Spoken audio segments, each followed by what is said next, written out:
Stock market में पिछले 6 महीने से काफ़ी हलचल देखी जा रही है। यदि हम निफ्टी 50 की बातें करें, ये 3-4 जून को काफ़ी गिरी थी, हालांकि 5 जून को ये रिकवरी हुई और उसमें रिकवरी होते होते फिर ये 26 सितंबर 2024 को ये अपने हाईएस्ट लेवल 26,200 या 300 के आसपास पहुंच गई और कल यानी 10 दिसंबर 2024 को ये 24,610 के आसपास बंद हुई। यदि हम इसकी तुलना करें, जो हाईएस्ट लेवल 26 सितंबर 2024 की, तो उसकी तुलना में अभी भी निफ्टी 50 करीब 6% के आसपास नीचे है। हालांकि ये हलचल स्टॉक मार्केट के सभी सेगमेंट्स में यूनिफॉर्म नहीं है। यदि हम यदि हम निफ्टी स्मॉल कैप 250 सेगमेंट की बातें इन पर्टिकुलर करें, तो हम देखते हैं कि 3 जून 2024 को ये करीब 15,949 के आसपास था। 4 जून को ये करीब 14,610 के आसपास हो गया और ये करीब 7.5% के आसपास नीचे गिर गया था। फिर इसमें लगातार ट्रेडिंग सेशन में वोलेटिलिटी रही और कल यानी 10 दिसंबर 2024 को 18,455 पॉइंट्स पे बंद हुई और यदि इसकी तुलना करें हम 4 जून से, जबकि निफ्टी स्मॉल कैप 250 14,761 पे थी, तो वहां से तुलना करने पर लगता है कि स्मॉल कैप सेगमेंट 25% के आसपास ऊपर हो गया है। तो जनाब, अभी हमने देखा था निफ्टी 50 में करीब 6% के आसपास नीचे अपने उच्चतम लेवल से और स्मॉल कैप करीब 25% के आसपास ऊपर।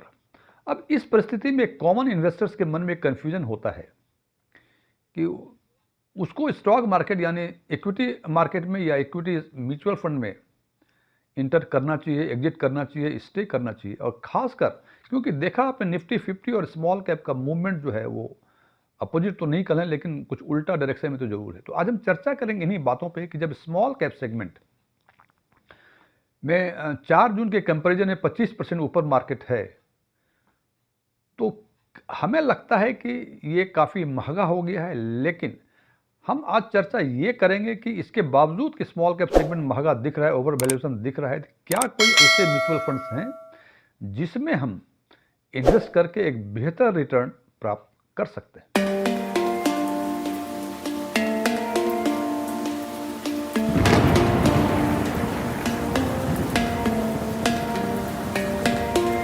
आज की एनालिसिस में हम 5 स्मॉल कैप सेगमेंट्स के म्यूचुअल फंड्स को ढूंढने की कोशिश करेंगे जो कि आज के दिन में भी, जबकि स्मॉल कैप सेगमेंट अपने करीब करीब उच्च स्तर पे है, इन म्यूचुअल फंड्स में हम इन्वेस्ट कर सकते हैं और बेहतर रिटर्न प्राप्त करने की उम्मीद कर सकते हैं। और इस एनालिसिस में हमने इन फंड्स को जो शॉर्टलिस्ट किया है वो 2 पैरामीटर पे किया है।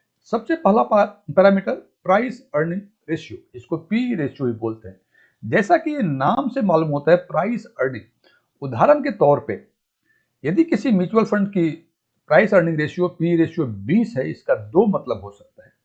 एक मतलब ये कि उस म्यूचुअल फंड के पोर्टफोलियो की अर्निंग यदि 1 है तो इस म्यूचुअल फंड की एनएवी 20 होगी, या दूसरे शब्दों में ये भी कह सकते हैं कि यदि उस पोर्टफोलियो की अर्निंग 2 है तो इसकी एनएवी 40 होगी। इसका मतलब अर्निंग से कितना गुना एनएवी अधिक है वो कहता है प्राइस अर्निंग रेशियो। और इस कॉन्टेक्स्ट में हम देखेंगे कि स्मॉल कैप सेगमेंट का आज के दिन में पी रेशियो क्या है और क्या कुछ ऐसे फंड्स हैं जो कि उनके पी रेशियो से कम है यानी सस्ता है।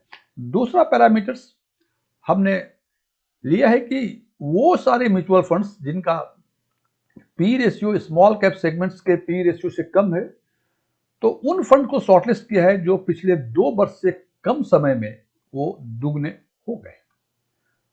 तो इसके लिए इस पर आगे चर्चा करने के पहले सबसे पहले हम देख लें कि आज के दिन में यानी 10 दिसंबर 2024 के दिन में स्मॉल कैप सेगमेंट के पी रेशियो की क्या स्थिति है।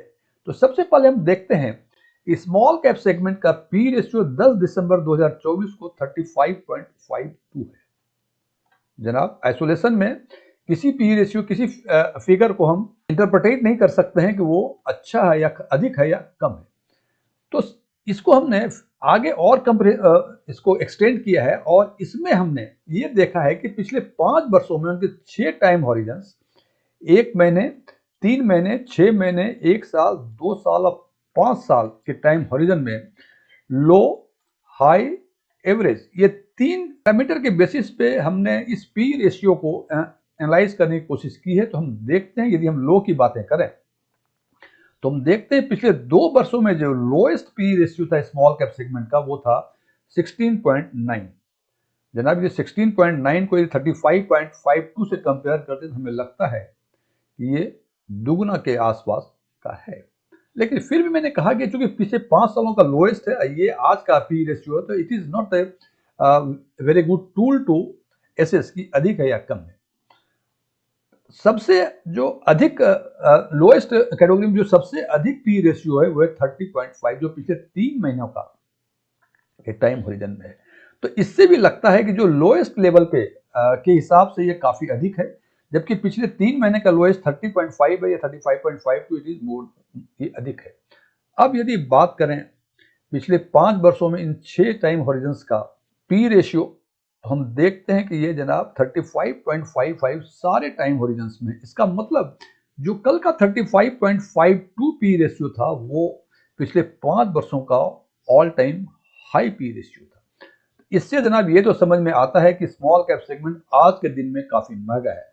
अब यदि इसके एवरेज की बातें करें कि इन टाइम होरिजन्स में एवरेज की क्या स्थिति थी, तो सबसे कम जो एवरेज था वो 24.39 था 5 ईयर के टाइम होरिजन में, अधिक 33.20 था जो कि 1 महीने के टाइम होरिजन में एवरेज है। इसका मतलब ये तो स्पष्ट हो गया कि आज के दिन में स्मॉल कैप सेगमेंट काफी महंगा है, और इससे यदि आइसोलेशन में केवल इसको देखें तो हमें लगता है कि आज के दिन में स्मॉल कैप सेगमेंट में इन्वेस्ट करने लायक नहीं है। लेकिन हमने फिर फर्दर एनालिसिस करने की कोशिश की, और हमने ये कोशिश की क्योंकि 1 साल का जो एवरेज है 29.88, तो हमने देखा कि 25-26 स्मॉल कैप सेगमेंट्स के जो फंड हैं, उन 25-26 स्मॉल कैप सेगमेंट के फंड में से ऐसे कितने फंड हैं जिनका individual P ratio small cap segment के 1 साल के एवरेज पी रेशियो से कम है। तो उसमें हम देखते हैं कुल 9 फंड ऐसे हैं जिनका पी रेशियो 10 दिसंबर 2024 के डेट में स्मॉल कैप सेगमेंट के 1 साल का जो एवरेज पी रेशियो 29.88 है उससे कम है, और वो फंड है एचडीएफसी, बंधन, सुंदरम, फ्रैंकलिन, क्वांटम। ध्यान रखिए फ्रेंड्स, ये क्वांटम है, क्वांट नहीं है। क्वांटम, महिंद्रा, आईसीआईसीआई, क्वांट और निपॉन, ये 9 फंड ऐसे हैं जिनका पी रेशियो 10 दिसंबर 2024 के डेट में स्मॉल कैप सेगमेंट के 1 साल के एवरेज पी रेशियो से कम है। तो ये आइसोलेशन में देखें तो हमें ये समझ में आता है कि ये 9 फंड काफी सस्ते हैं। जनाब ये 9 फंड सस्ते हैं, इसमें कोई डाउट नहीं है। लेकिन हमने एक फिल्टर और लगाया कि वो कौन कौन से फंड हैं पूरे 25-26 स्मॉल कैप सेगमेंट में जो कि पिछले 2 सालों में दुगने से अधिक हो गए हैं। तो वो फंड, इसमें भी 9 फंड्स हैं। अब वो फंड हैं Franklin, Bandhan, Mahindra, Invesco, Bank of India, Quant, Nippon, Edelweiss और एचएसबीसी के स्मॉल कैप फंड। और फ्रैंकलिन 1 साल 1 महीने में डबल हो गए, बंधन 1 साल 4 महीने में, महिंद्रा और इन्वेस्को 1 साल 6 महीने में, बैंक ऑफ इंडिया 1 साल 7 महीने में, क्वांट, निपॉन, एडलवेसिस, एचएसबीसी ये 1 साल 8 महीने में ये फंड दुगने हो गए।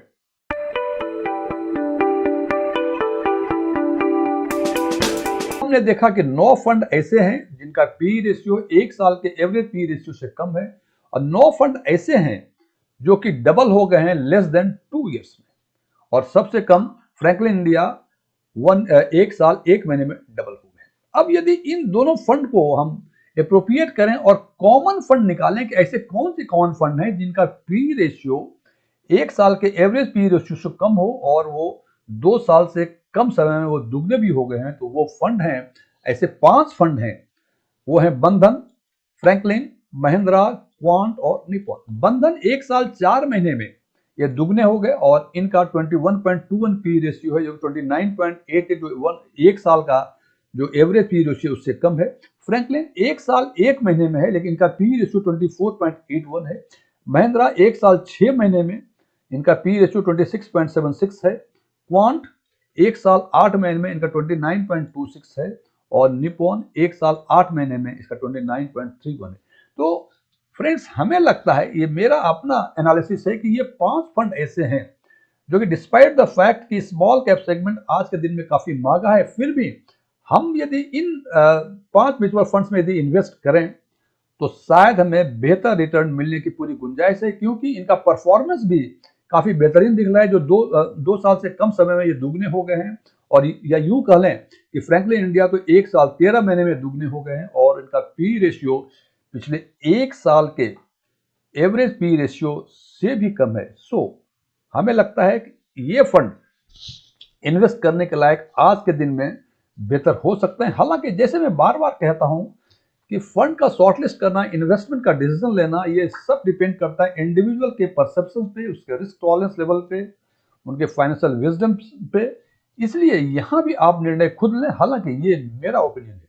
Thank you.